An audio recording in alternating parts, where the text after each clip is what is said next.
you're one of the stops on my list. You need to come see what we've done at the property.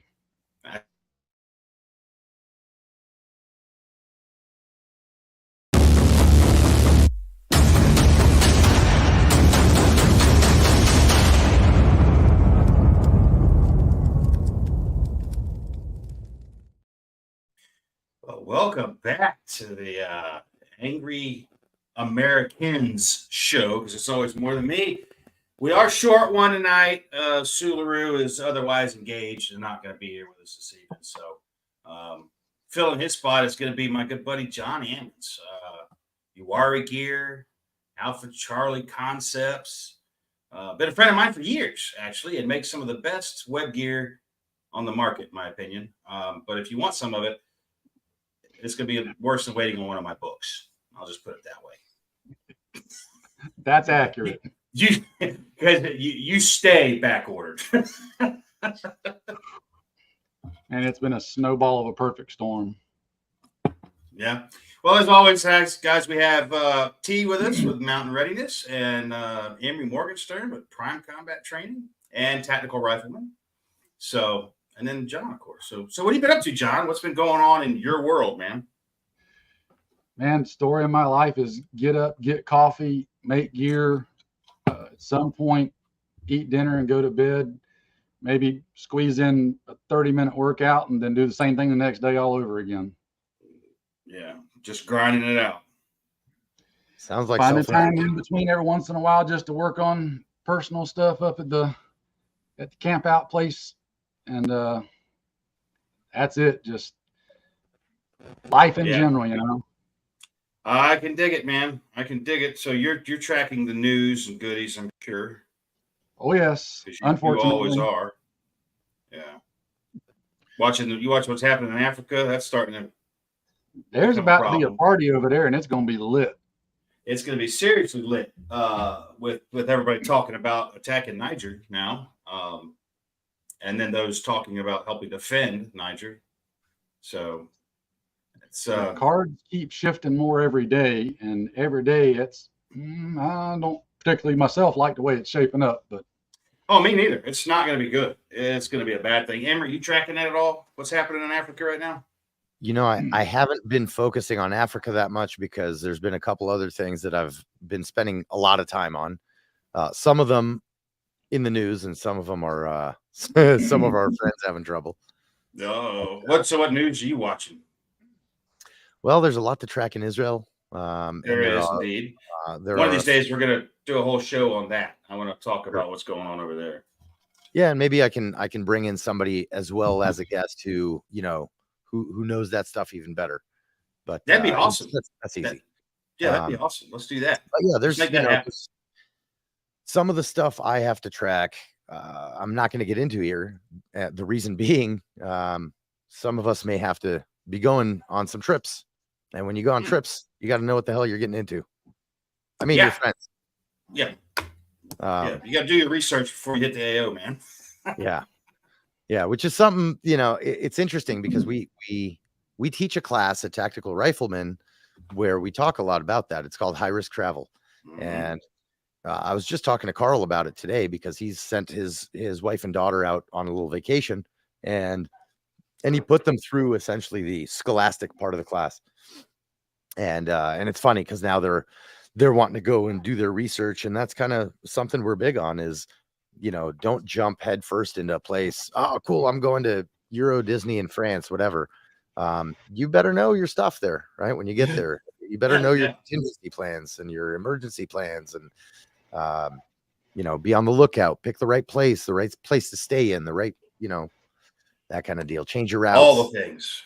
So there's a lot that goes into traveling, even as just a civilian, right? So that's some of the knowledge we try to pass. Anyway, so let's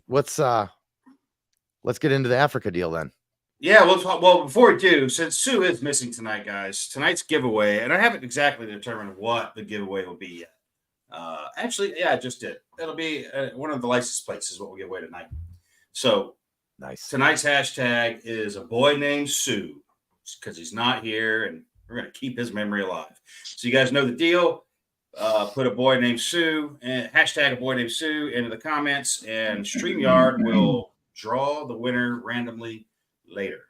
So you can't Pay cheat attention to the while you're spelling, waiting. guys. Pay attention to the Yes, pay attention to the spelling. Seaux for Sue. So, and let me see here. All right, but yeah, the Africa thing is going to be interesting. You know, John, I know you're tracking it super close. Why don't you break down on where we're at on that? We'll talk about this for a few minutes, and we'll talk about radio stuff because I see Corey Probably already. plenty of other people besides me that are more qualified to talk about it. I just we'll talk about. I mean, we'll go together on it. Trust me. So. Basically, you had a military coup in Niger. Yep. And Niger's a big supplier of gold, uranium, other stuff to France. France has heavy interest there, as does the U.S. France and the U.S. have been kind of saying we don't like this. Niger saying we don't care. Yeah. There's been threats to go in and do stuff, and other Middle African countries have said, you know what, we're kind of tired of y'all's meddling. If y'all do anything to Niger, we're backing them. You're going to have to deal with all of us. And at the same time, the two other big players that are all over Africa is China and Russia. So day by day, it continues to grow bigger and bigger. And that's all while you still got stuff going on crazy in Europe. There's potential there that if it goes kinetic on any level and we end up getting involved, then things could spiral really fast in bad directions. Yeah, Algeria went and met with Russia yesterday, I think. They're probably going to be picking up Russian weapons, and they're back in Niger's play as well. So it's going to be, you know, and with all the crap that's going on in Africa presently, in particular South Africa and all the stuff they're going through, it's really the last thing the African continent needs is a large-scale war again at this particular time. Not that anybody ever needs one, but the African continent in particular is pretty susceptible to that shit. I forget who it was, but some of them, one of them just come out today that they had sent an urgent request to Putin to send more Wagner folks down to help them. So everybody's building up, everybody's doing the saber rattling, everybody's putting the cards on the table. And one of the things I think too many people forget about some of those other nations is they don't tend to do a lot of saber rattling. If they say something, it typically means they're gonna do it. They don't bluff a whole lot. You know, they don't talk smack. No. So, well, the thing to remember though too, well, two things really, right? One is Africa is plagued with this kind of stuff on like a daily basis, right? So, you know, if you look at, I mean, what other continent has had a new country form in the last, you know, decade or two, right? So Africa's way ahead on that board. They're way ahead on that board.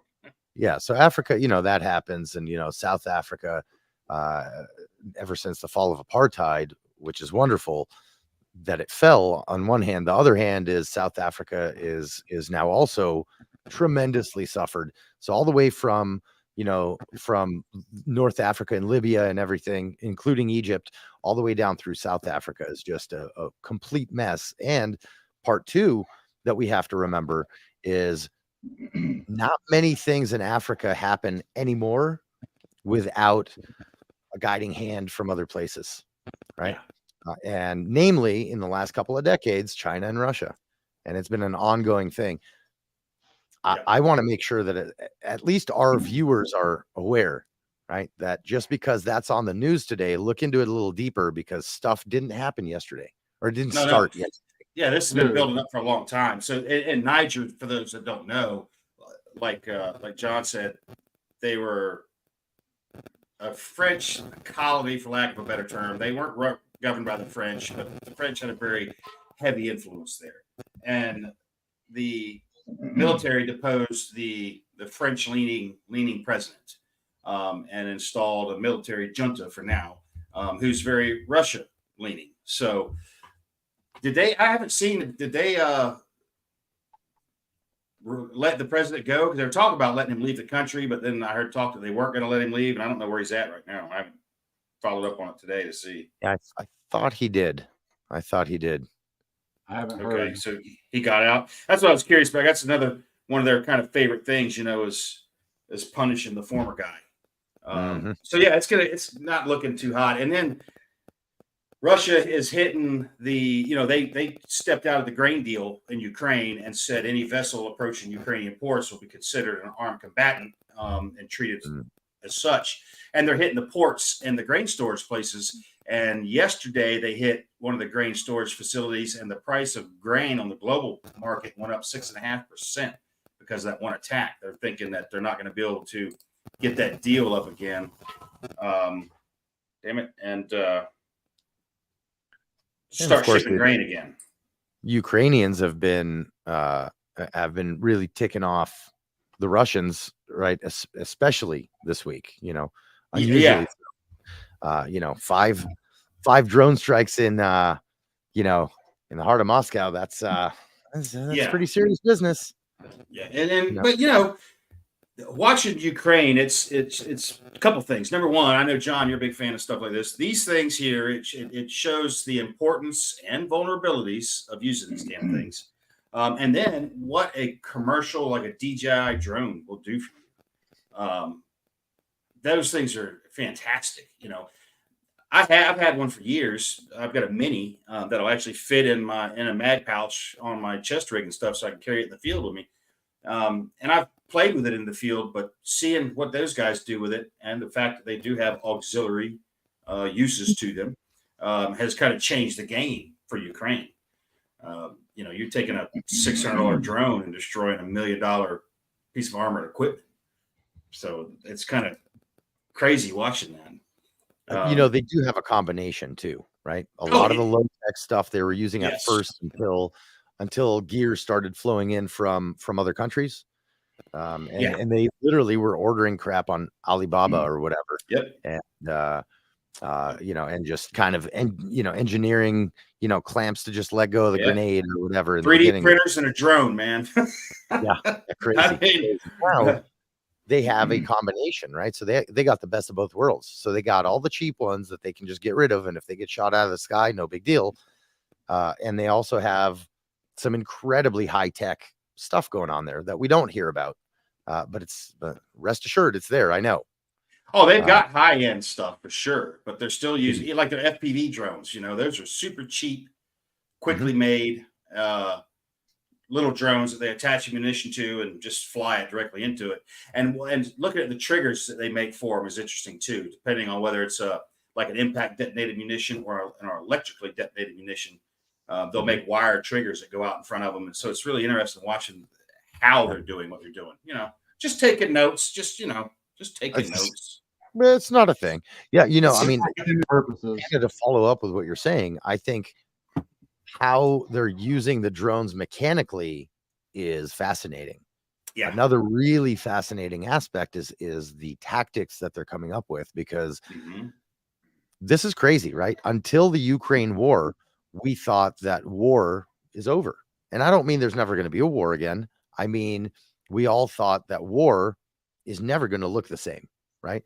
And the crazy thing is, that is correct to a large degree, but the other side of that is this war in Ukraine incorporates, down to the trenches, right? Going down to World War I, and through into the future battlefield, where one of the big purposes of some places sending them weapons is to battle-proof newer weapons, right? That haven't even seen combat yet, and that's a big thing, getting that stuff and figuring out what it does before my boys have to depend their lives on it.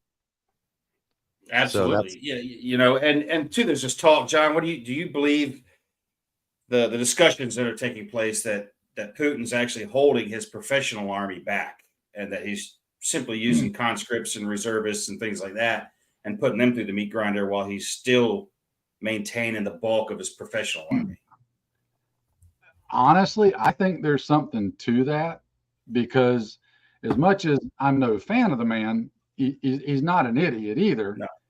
And I've said, like, since the first week into it all, that it looked to me like they were fighting a war of attrition, and they knew that they could win a war of attrition, because at some point we're all going to run out of stuff that, look at all the old stuff, the conscripts, all those people they've been throwing into it. Yeah. And now as they slowly start moving better people and equipment in, you see differences in the fighting. Just as an example, where the areas that they put Wagner in at, look at what Wagner did, that like they were just mowing through areas. And they were even bragging about doing stuff that, entire companies of Russians, regular conscript troops, wasn't able to accomplish. Yep. So I think that was kind of the thing of, okay, when you actually see the higher end, more professional Russian military get involved, it's a different story. My big question is, I do think he's probably holding the good stuff and the good people in reserve, but how much does he have of that in reserve, right? I mean, there's no way that I could find out.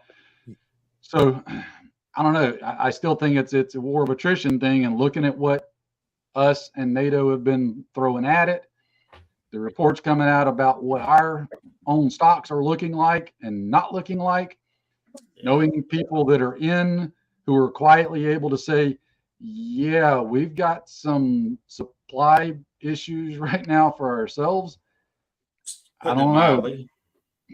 I don't know. It's well, and right now, Russia, for the first time, is being supplied by its allies, right? Which in history, or at least in current history, in the last 40 years, Russia has been providing arms to all of its little proxies and all of its little tentacles, right? And their little buddies. And now the table have turned a little bit. And it, by the way, it doesn't mean that Russia is super in trouble and they're going to run out of stuff. It is a possibility. And I agree with you, John. Putin is not a stupid man. Nope. Also, we have to remember he's not a military man. He's a KGB man. Right. And when you look at the psychology, right? And I'm certainly no expert, right? But I observe things. And when you look at the psychology, the psychological differences, right? The personality makeup between someone from that world, specifically the KGB, right? Not just Intel. He's got to run the war. And one of Putin's big problems right now is he's smart as hell, but because he lacks specifically a military background, and because all his generals and all the people up close to him, they're yes men, right? They're afraid of him. Right. And so Putin has had to, since the first day of the war, essentially, he has had to make colonel and lieutenant colonel level decisions about things happening in the field that that he shouldn't be making, right? A president of one of the biggest nations on the planet, certainly militarily, right, cannot be making colonel level decisions on which grid to bomb, right? You can't do that. Or which weapon systems to employ for a certain target or what have you. And I had that note up there a second ago about us sending civilian weapons to Ukraine, because there was just a bust in Miami yesterday, I think it was, where they caught a bunch of, ARs, all semi-automatic stuff, but there was a bunch of handguns and a bunch of rifles and ammo and stuff that was supposedly headed to Ukraine via somebody, and customs seized it in Miami. So not sure exactly what that was about, but that was in the news, and that's why when I saw that message there, I wanted to put that up, that comment, because it is happening. Going back to what Angery was saying, so one of the things that I think that Putin initially had a problem with in the early stages was exactly what you're saying. The Russian military and Russian military leadership has been so corrupt for so long that he had a bunch of yes men that were just telling him what they thought he wanted to hear, and not. I think that still happens to a degree. Truth of like, but not necessarily telling, hey, like we've had privates freaking pulling the armor out of the bags on the side of our tanks and selling them on the black market. Sold all my diesel fuel for my unit before they deployed, and now I don't have diesel to put in my armor battalion's all good. We're ready to fight. Well, no, not exactly. So I think he suffered from a lot of that early on. They found out, oh my God, we have problems. But I think he started weeding a bunch of that out, which is why you kind of started seeing things shift a little bit. he's been sacking a lot of officers, that's for sure. Right. You know, and Ukrainians have done fairly well at killing the shit out of Russian officers too. They've been stacking those up.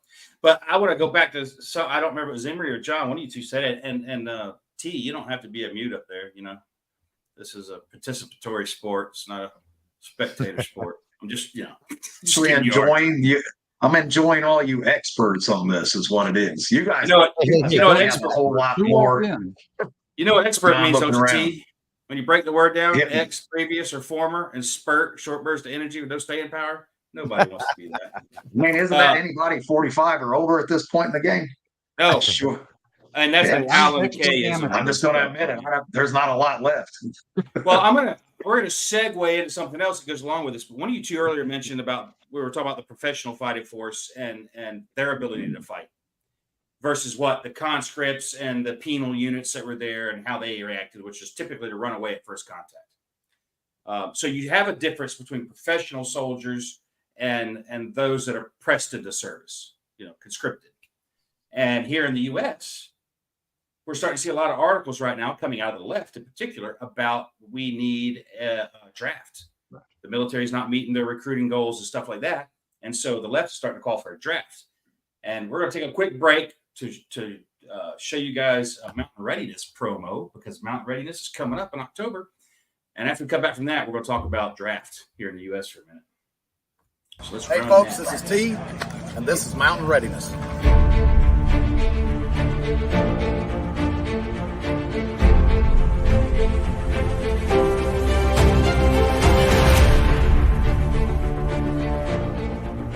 It doesn't matter what the event is that makes this thing go pop. It's going to be water, shelter, fire, food security. That's it. That's what you need in a nutshell.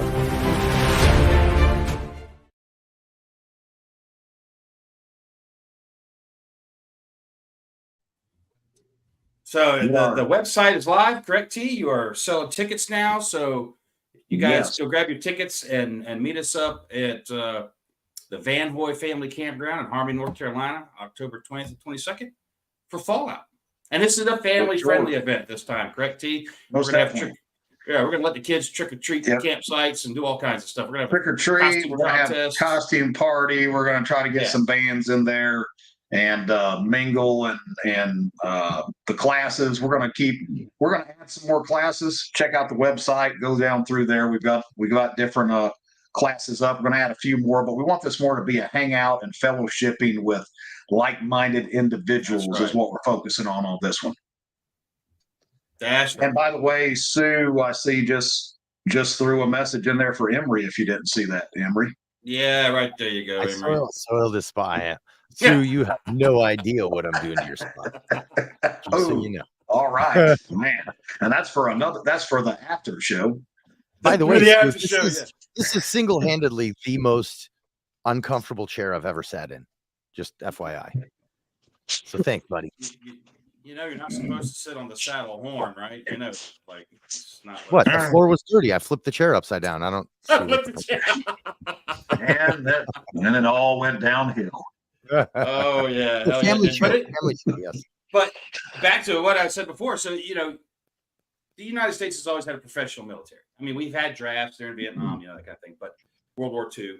But we've always, since that period, maintained a professional fighting force of all volunteers, and that's been a measure of pride for the U.S. that we're able to do that. But now, because of what they've destroyed the military, you know, they've destroyed the culture of the military, which I don't think those morons realize how important the military culture was. They say there is no such thing as a warrior class, and there shouldn't be, and that everybody can go do this, which we all know that's BS, because not just anybody can go do that shit. So what do you think the odds are, T, of a draft being reinstated?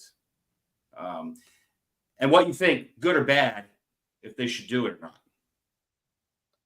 Man, a draft right here in the good old US of A again? Is that what we're going with? That's what they're talking about, dude. The Democrats are starting to put out all these opinion pieces and editorials and things saying how we need a draft.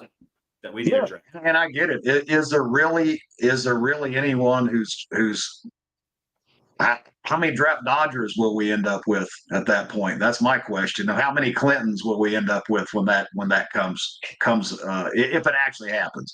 I don't keep up as much on the worldwide news, but I will say that between the stuff going on in the UK, the Ukraine and Russia, now this with Africa, and the world is a powder keg. And so at what point does the fuse burn out and this whole thing blow up all the way across the board? I just don't realize, I don't understand how it hasn't happened with as much as going on conflict wise throughout the world. Oh yeah. Yeah. It's Well, look, pretty much everywhere. I have some stuff for that because look, first of all, I think a lot of us, especially in the prepper community and that kind of thing here in the States, are thinking a little two-dimensionally about how things evolve these days, right? And a kinetic meeting between nations is, they try to keep it far away, right? Everybody tries to keep it far away because everybody loses in that until somebody wins, and then their economy kind of flips afterwards, right?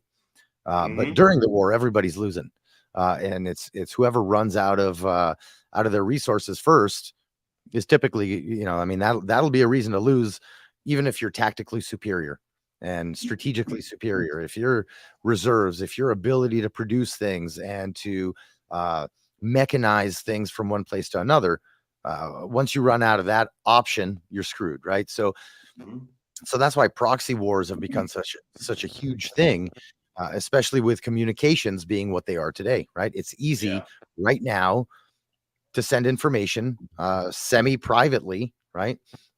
Mix it in among all the rest of the noise, and it's hard to find, and it's easy to send messages and set things in motion from far away immediately, right? So that's a thing. I think, I don't think that we're going to be seeing World War II reincarnated soon. I don't think we'll be doing that, but they put out yesterday I think it was, where they said 31 or 34% of Americans support sending troops in Ukraine. And then we start seeing pieces about the draft, how we need a draft because they want so bad to go to war against Russia. And John is an Army guy. What do you think about a draft? Like the potential possibility of reinstating one?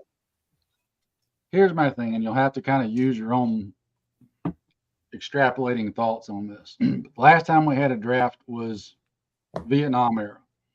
And that's when, one of the people that you've actually met that I'm a big fan of was my uncle, who was a Ranger in LRPS in Vietnam. Yep. You've met him. Awesome guy. If you think about the caliber of those people that were drafted then, even though a lot of them didn't want to be drafted, those guys then, and then think about the general overall population right now, the country, and the people that will be drafted. And just, not only for obvious reasons, but just the mental mindset. Think about the quality of public school education in the last 20 years, right? And I would call it the mental fragility of these people, because that's what we're basically talking about. Is mentally they're so friggin' fragile. When you can have your mother call your drill sergeant and ask to take it easy on you, we got a serious problem. We got a severe issue, right? When you get a yellow card, I can't believe that. I can't believe that they would even, and maybe that's what they want. Maybe that's what they want is a bloodbath, because that's exactly what it would be. Well, there's two things. I agree with you, T. I agree with you, but I think also, and this is something Israel suffers from, this is something all Western countries suffer from, two factors. One is we over-depend on technology. When you over-depend on technology, man, you are screwing your fighting force. The second that technology doesn't work out in one place, and we all know, anybody who's been, operational anywhere knows, what's the first thing that happens to you when your foot steps off that helicopter? Your comms go out. Anything electronic goes out. Why? Murphy. That's why. Yeah. So, right. So that's problem number one, is we're too dependent on technology. The reason we are too dependent on technology is because Western militaries care so much about losses. We don't want losses. We want to end the war as quickly as possible, and we want to end it with the fewest casualties on our side as possible. That's not a way to win a war, guys. That's a good thing to want to have happen, but that's not how. You cannot plan a war around that. If you plan a war around saving the lives of your guys, I'm not saying don't consider it, right? But that's why Russia is doing well. And I think here we're getting a wrong picture too, right? What the news is telling us here is Ukraine's doing awesome. Ukraine's doing awesome all the time. They are considering their circumstance. But I don't think they're doing as well as we're being told they are here, right? And I think a lot of that reason is because Russia as a country, I'm not even talking about the individual soldiers, which there's a lot of, but Russia as a country, Russians as a personality can be very cold and ruthless right, through the ages, and that's still today. And that's what a fighting force needs. Period. Right. Then you can blow your grain silos up, right? Blow your grain silos up. I mean, that's great strategy in war. Yeah. Well, and because when it's like the old saying, amateurs talk tactics, rank amateurs talk strategy, but professionals talk logistics. Because, you've got to be able to feed these people and equip them, and that even goes for us in our positions with groups and preparing things. Is logistics isn't sexy or fun, but it's far more necessary than a lot of the other stuff people worry about when it comes to this. Logistics and infrastructure. Yeah, I put them in the same thing because right. One is reliant on the other. So, let me add something that people don't think about very often. I've been in this position as a door kicker, not some big decision maker, which I never was, right, sitting in some office underground somewhere. But I've been in positions. I've been on missions, what we call missions. It's bigger than a team of guys go in, right? It's like when we go in and take over Gaza and that kind of stuff. I've been on things like that where the government couldn't make up its mind on what exactly the mission is. What is the objective? You can't send soldiers in and say, well, go hang out there a little. Okay, you took over this neighborhood. Just hang tight for a minute. You can't do that, right? You got to let the military do what the military knows how to do. And that's move forward into the plan.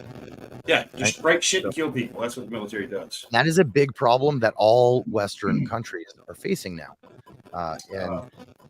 I'm certainly pro-democracy, obviously, but we also have to understand what some of the drawbacks are, right? Some of the drawbacks are we get so much arguing inside of a democratic government that sometimes that can stop giving a military or a military unit their objective.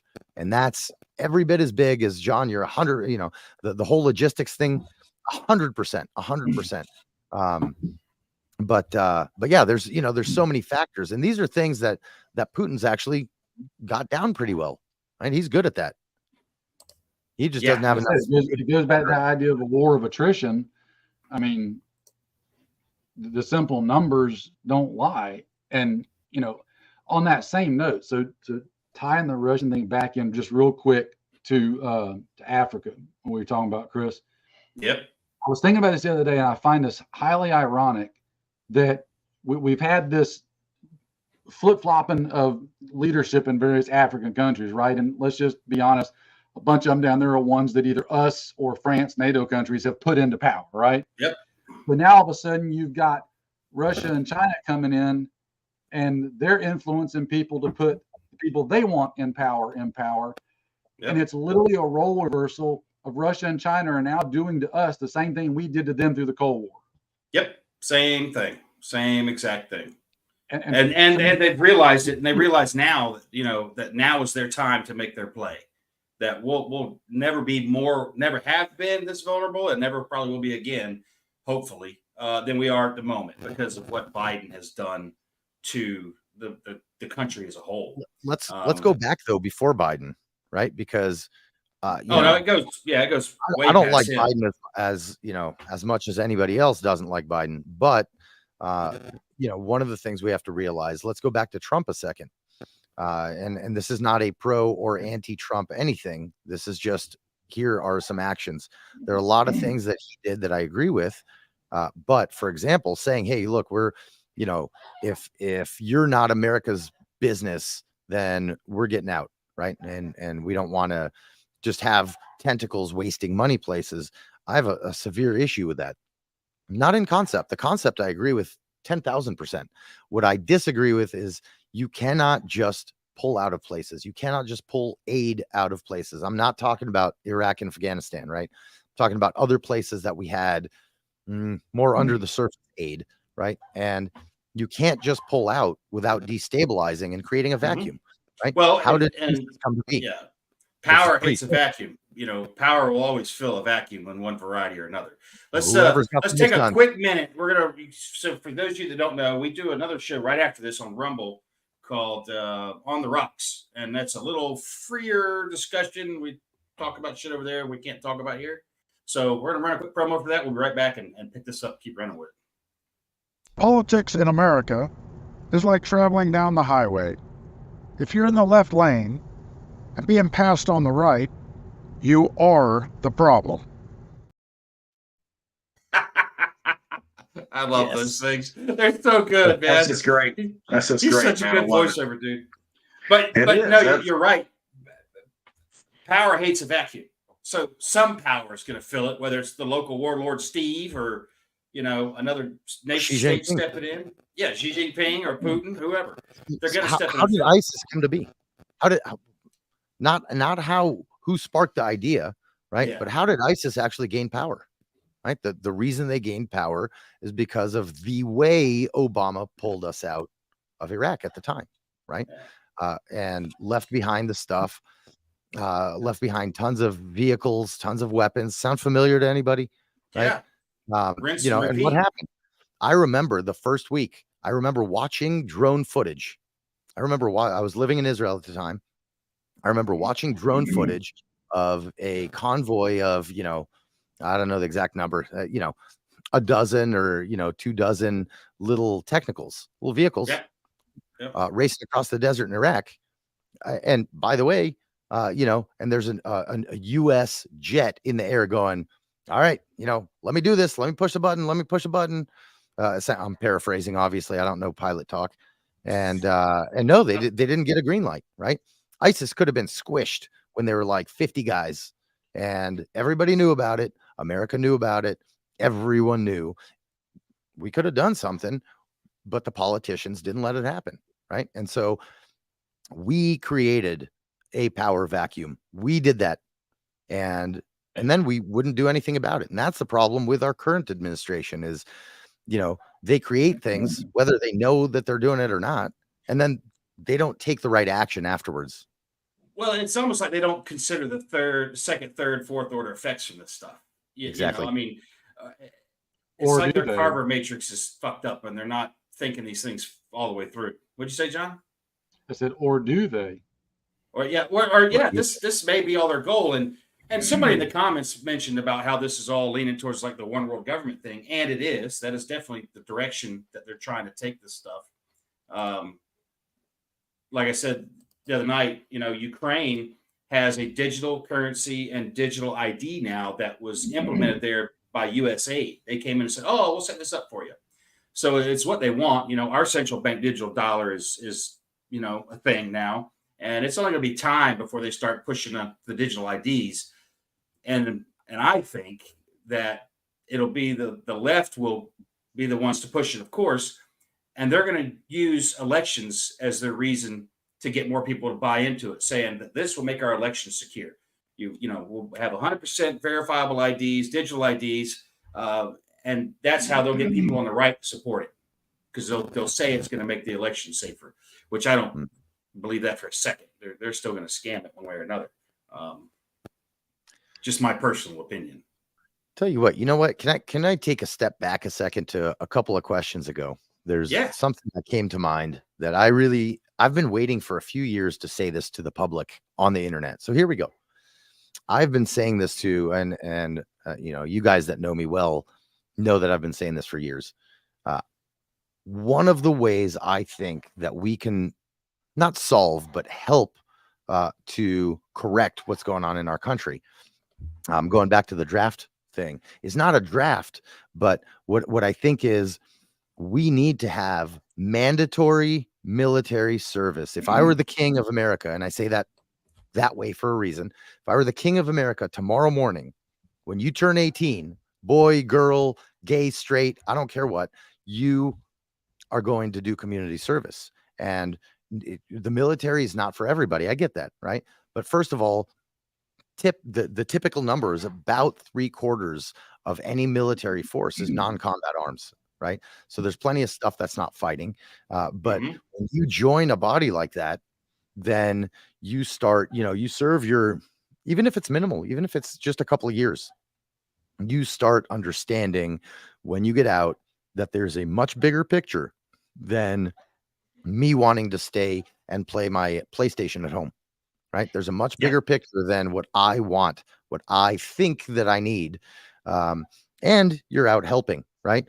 And if the military is really not for you, and it's this way in Israel too, right? There are other programs that are approved that you can do instead of a military service, right? My little sister, which is still a bone I pick with her on occasion, but she's one of those personalities. She is not right for any sort of military thing. Cool. What did she do? She went into working for like 2 years at a like a halfway home for children who are neglected and that kind of stuff, and drugs, and right. So if you think about it, right, if we did something like that, I think our biggest problem in America, other than politicians, which is the problem everywhere, our biggest problem right now is that we, the people, cannot see eye to eye on anything, right? And that's horrible, and that's happening all over the planet. And I think the politicians are making best use of it.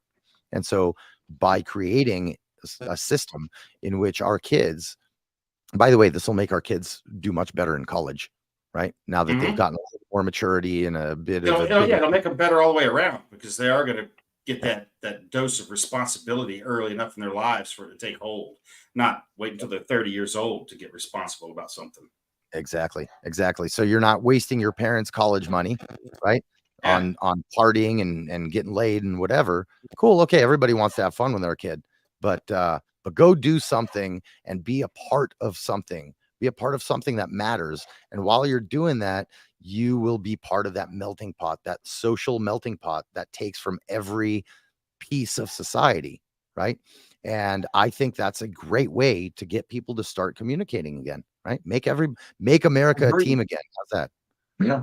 And that's exactly why it won't happen here anytime soon, because those type of people cannot be controlled. Correct. Yeah. Well, any change takes time. Any change takes time.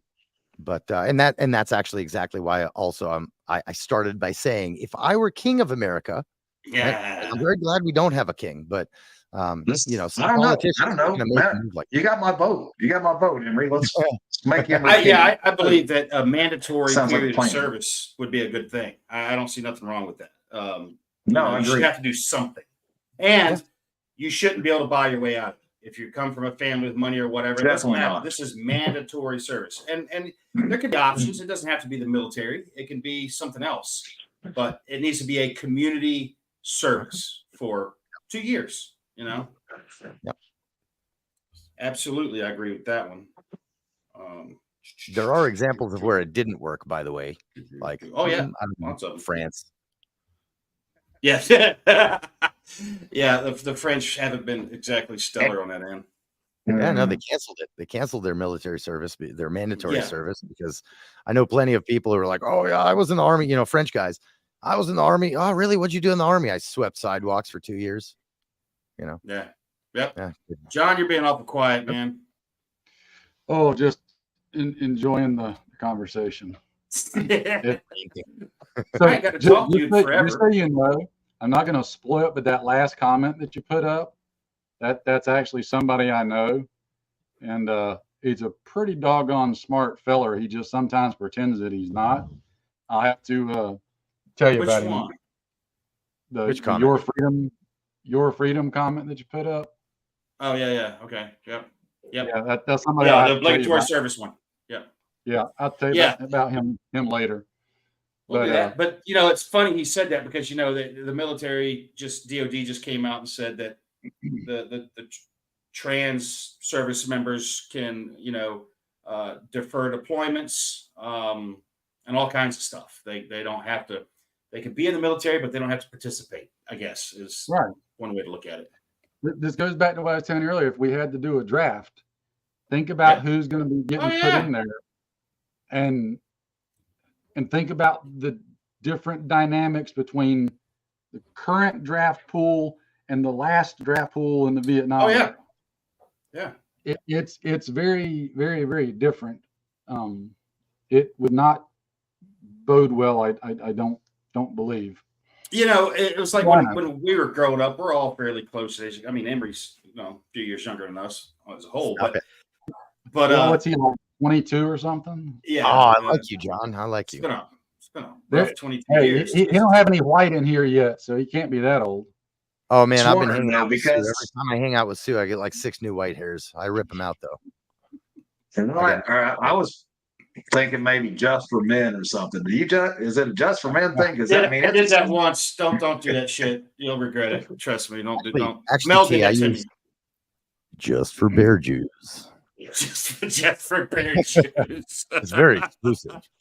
How do you say that in Hebrew? Awesome. I joked about that one time, and I thought my wife was going to come unglued. So nope, fine. Yeah. But what I was getting at was, you guys remember, when you're younger, you'd get asked like, "What are you going to do with your life? What are you going to get a job? What are you going to do? What are you going to do?" And you look at these kids today. No one's pressuring them into that kind of thing because they can't figure out what gender they are until they're 30. So they damn sure can't determine what they want to do with their lives. And I read a lot of the leftist stuff they put out, and I can tell you now that they're all hoping for their fantasy communist revolution that's going to take place here. And they have discussions about like what their jobs will be after this glorious revolution.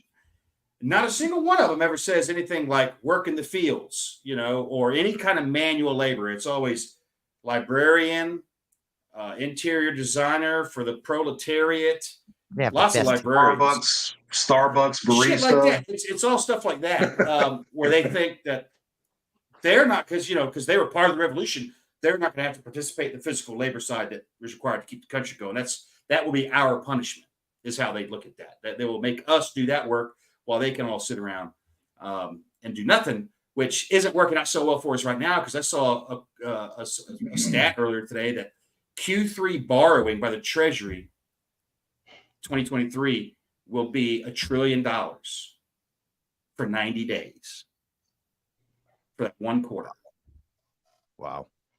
So they're obviously having to borrow money because not enough taxes are being paid because not enough people work and do shit to pay taxes. But that same group you're talking about, Chris, that they still failed to realize too that in every revolution, every communist socialist revolution that's ever taken place like that, after it's done, who's the very first group of people that's gotten rid of? All the revolutionaries are put against the wall because if they did it once, they'll do it again. They'll do it again. So that's the first one. It's usually the Jews. It's usually the Jews. Well, you guys are always the ones that start the shit. So I mean, Yeah, it's not our fault. We're smart.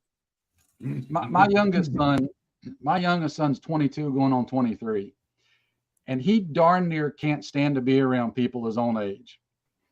He would much rather hang out with older people than people his own age because they drive him absolutely batty. And I know it's part my fault for the way my wife and I raised the boys and educated them and everything.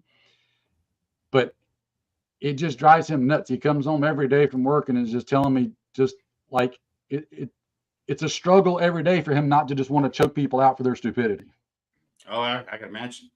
Like Vigilant Prepper here, Preparedness says, people have to have blood in the game. They've got to have something at risk, essentially, for them to take it serious. And, they're doing everything they can to destroy patriotism, which is crushing the voluntary enlistment into the service to the point that now they're saying, oh shit, now we got to start forcing people to do this because, they don't like men. They don't like masculinity. They don't like the warrior culture, because we do have a very deep warrior culture in this country.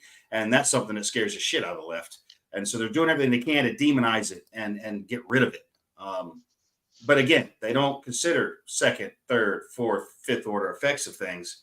And so that's why you're starting to see these articles. And if you pay attention, you'll see these articles on the draft. They're popping up everywhere. And it's interesting how You know what? trying to justify it. Chris, I think you just set me up for like the perfect pitch. So I appreciate it, because I would like to pitch something. I'd like to pitch something. I'm not a big self-promoter, but do it. That's what you're here for. Yeah, but I would like to pitch. We got a class going on that I need to put some more asses in seats.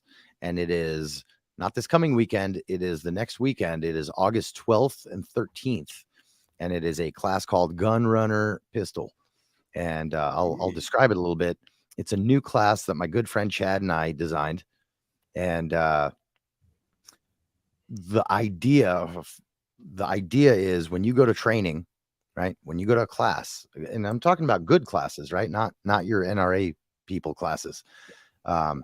What happens there is you receive knowledge and you practice it a little bit, and then it's on you to go home and work it out and train it into your subconscious, right? So you're learning a bunch of new skills, going home, not owning those skills, but you own that information, hopefully, if the instructor did a good job and you were paying attention. So we got sick of that. And what we want to start doing at Tactical Rifleman, and that's why we're introducing the gun runner concept, is to have classes where you go and you get your reps, right? So we learn a skill. We're starting at 0, but I guarantee it doesn't matter what level shooter you are.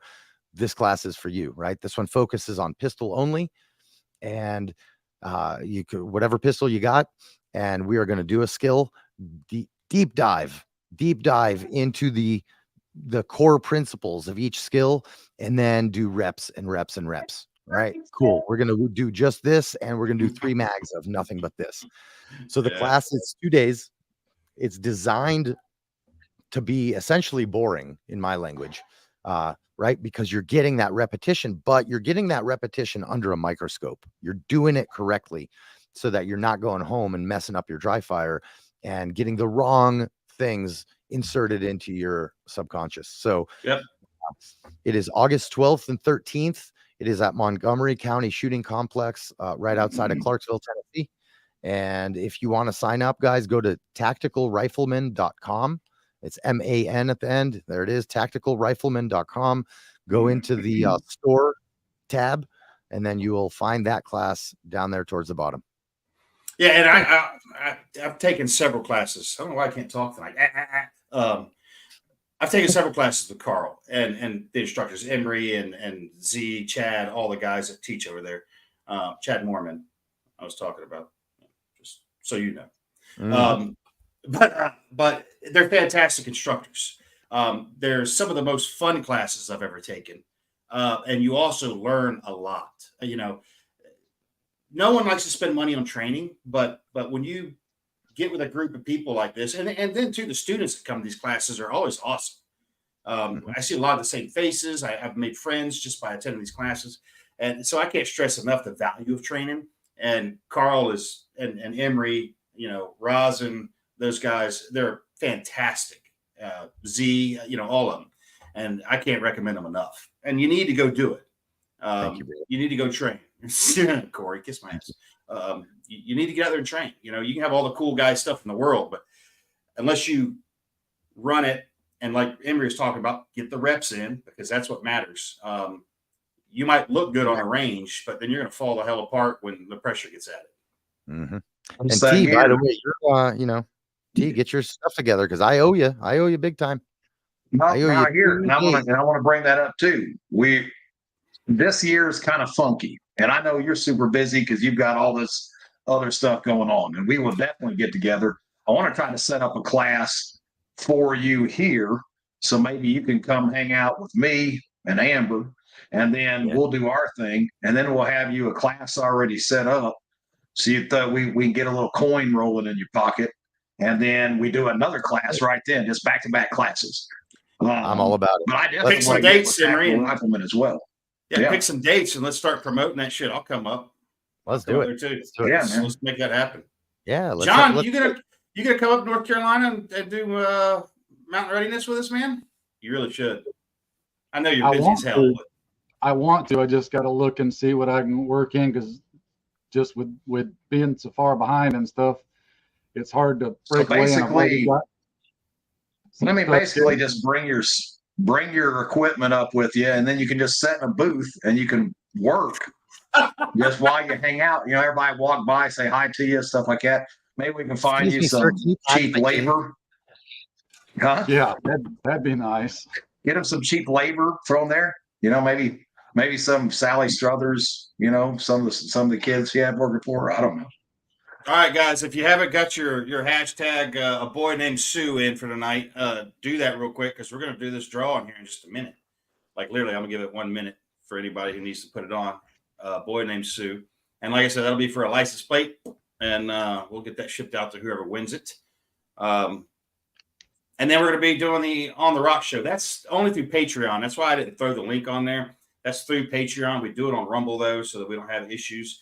But you can join it for $1, guys. It doesn't matter. And there's something cool fixing to happen on my Patreon.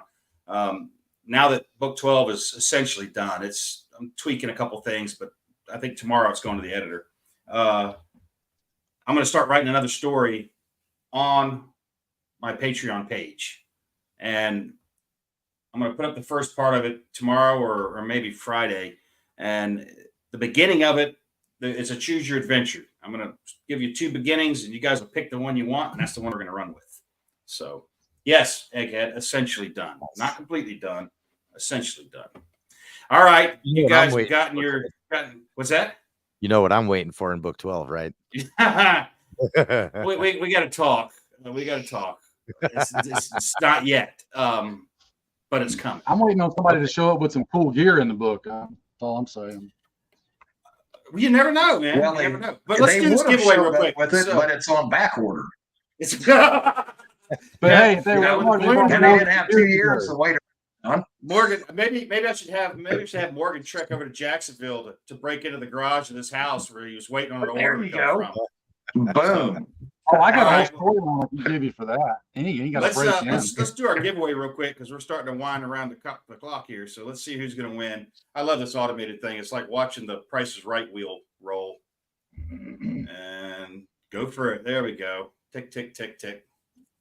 These are cool to me. I like watching this. And Ed, if you win, you don't get it. Don Hartman. All right, Don. So if you're in here, Ezra, what's up, buddy? If you're in here, email Russ at Angry American, and I'm going to make a note so that if I don't hear from you, we will find you. Just like the guy that won the IFAC when Bear was on has not reached out to anybody yet, and we're trying to find him and get in touch with him. Really? But if he If you don't find him, by all means, you have my address. Pass that on down. Yeah. Well, and I actually was chatting with Bear today or yesterday. We're definitely gonna have to have him on. We'll have to have him on. Morgan's ruck weighed 65 pounds. That was the actual weight I weighed it. So his bag weighed 65 pounds. But it would be cool to gear from before the day. Yeah, you can't do stuff like that. I'm just reading some of these comments real quick. I'll take another bear back. John, where can guys find you if they want to get on your waiting list for quality gear? Where do they find you at, man? Well, plug your stuff. Shameless plug time. I don't really have a waiting list because I ain't that far technologically advanced. I'm just a Southern redneck, so that's getting above my pay grade. But I've got 2 different social media things: Facebook, Instagram, YouTube.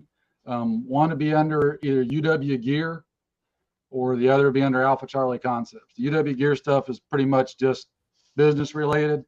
Alpha Charlie Concepts is all my other personal stuff that I do. But whenever I do get orders open back up, I'll obviously be making announcements everywhere and putting that out and spreading the word. Well, you make some of the best kit, in my opinion, that's out there. And I think a lot of people, this is a place they go cheap.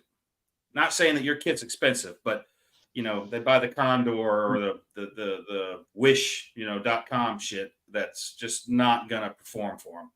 You know, like your mag closure that you have on your kit is awesome to me. The mag pouch closure, all the closure tabs you use, because they're silent. You can open those things; they don't make any noise whatsoever, and they're not gonna come loose. Like they're not gonna just pop out of there.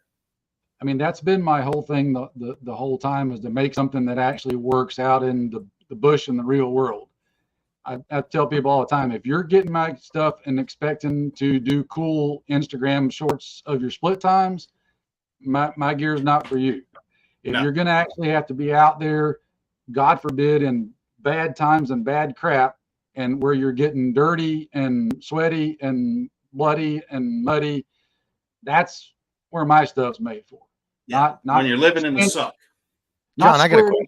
Target 7 yards away on a square range, but in that 360-degree real world out there, where you're, as my drill sergeant said in basic training one time, that when the bullets start flying, you will fit your entire body behind that Kevlar helmet. Yes, you will. That's something that people have to get the gear mindset around the training mindset as well, and that's where my gear is pushed toward. Now, I've got a lot of law enforcement, military customers that love my stuff, and I'm more than happy to fill those orders. But my gear has always been specifically for, and if you've watched any of my stuff, you've heard me use the term that I never heard anybody use it till I started using it, but I can't say that I invented it. That armed, prepared citizen. Mm-hmm. That's who my stuff is oriented and geared toward. That's who I want to try to equip, and I admittedly overbuild my gear. I won't even pretend to deny that. But my goal is I don't want it to fall apart on you. I want it to last through hard use. And when you're long gone, I want your kid to be able to pick it up and still use it. Nice. Absolutely. Nice. Here's and a question. Your stuff will last like that too. It'll hang in there. Because, you know, guys, John doesn't just make this stuff. I mean, you're an Army vet. He trains a lot. He's got his own bug out location, and it's a great property that they're developing. You know, you live the life. This isn't a hobby to you, or this is not a hobby at all. This is your lifestyle, how you live. And I've spent time in the field with John, and would take you. I would jump on your team or take you on mine in the blink of an eye without hesitation. You know. And you know, I'd be there for you too. So exactly, because you know I've been in the woods with him, and we've done stuff, and we spent enough time talking that I know I could trust him, that you're reliable, you're a man of your word, and all that stuff. So, you know, can't recommend him enough, guys. You really, if you're looking for some gear, check him out. Emery, you said you had something to say just a second ago before we step out of here. Yeah, I was actually asking John. You were showing us a little chest rig you had there earlier with that closure. And A, could you show it to everybody? B, I'm curious. I'm very curious to try that out. And very specifically, I want to see how that holds up to high winds. Very good. I want to see how it holds up to high winds. Next time I see you, I'll bring you one. I got miles to play with. Jumping out of an airplane. You want to jump with it? Oh. Of course I want to jump with it. That's what I do. I haven't had anybody. Well, I take that back. So I've had guys that have confirmed that it withstands the rotor blast from Black Hawk helicopters when they're boarding and deboarding. And I have had, and I don't want to give away too much OPSEC, but I have specifically made some stuff for a couple of SEALs. And I don't even like saying that out loud, because too many guys in the gear business like to say, "Oh, special operations approved." Yeah. Whatever. I'm not banking on that, but I have done some stuff specifically for a few SEALs in years past. And the only thing that I did differently for them to make it jumpable is put an extra piece of webbing across here that when they're jumping, the tuck tab is secured under there, and it gives it an extra layer. Once they're on the ground, then they can pop it out of that, and it's ready to go. So love it. I haven't heard them come back and say, "Hey, this sucked. I lost everything," yet. So tell you what, I'll jump that rig as is. We'll see what happens. I've got one. I've got one, Emery, that next time I see you, I'll show it to you. Nice. That's kind of my personal one that I keep. I just brought it in here to use. So yeah, I can't tell that one. I'll steal Well- Chris's stuff, man. I'm shameless. Oh yeah, no, fuck it. Yeah, that's why I said I got one. I'll let you play with it. Yeah, where's Sue at? Something about a rifle. I figure he would have jumped right on that. Threw a post You know up what? there. You know what? You just don't bring that up. It's my rifle. He brings it up all the time. I had to bring it up. All right. So next week's guest, guys, is the Texas Boys. If you don't know who they are, check them out on YouTube. They got a great channel. It'll be a fun show on that one. And you can join Patreon for like $1, like I said. So you can subscribe to that side over there, and you'll be able to catch the On the Rock show. We also do a Patreon only live on Tuesdays, and you can catch that. And that's just me and Mel usually. But who knows? We might throw a guest in there on occasion, get somebody to come in and chat. But other than that, if you guys hop over to Patreon now, get on Rumble, and you can watch us over there while we do On the Rocks, which is usually a little looser than this one. So we'll just put it that way. And you guys know the deal. Lightly. What's that? I said slightly looser. Lightly. But, T, you got anything you want to close out with, man? no, man, good show. Great meeting you, John. Would love to see some of your gear once you get caught up. If you're able to come and hang out, I know you're a busy man. Come see us there October 20th through the 27th there in Harmony, North Carolina. And 20th through 22nd. Good chit chatting. What's that? We'll be in touch. What did I say? 27th. 20th, 21st. Yeah, 20, 21, 22. Isn't that what I said, or did I say You something? said 27th. It's a long day, man. Yeah, I mean, right. this may just be the slur from lack of sleep.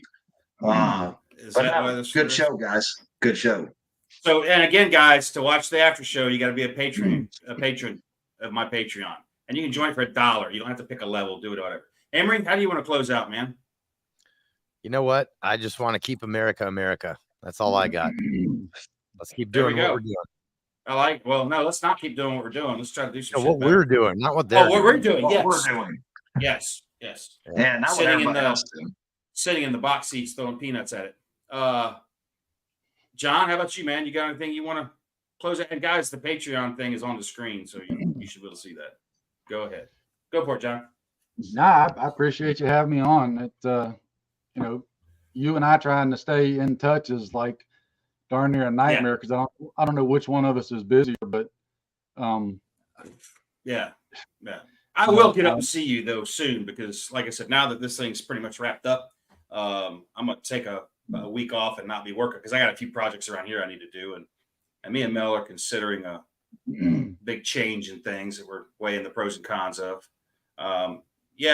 Patreon should have the link in there, Egghead. But anyway, if it's not, I'll make sure it's in Patreon. I'll check that in just a second. There we go. Open the description in the post. That'll get you guys the link. So anyway, we're going to head over to On the Rocks. You guys know the deal. Be good at it. We'll catch you next time. Owning a gun is like having a parachute. If you need it, you're going to wish you had it.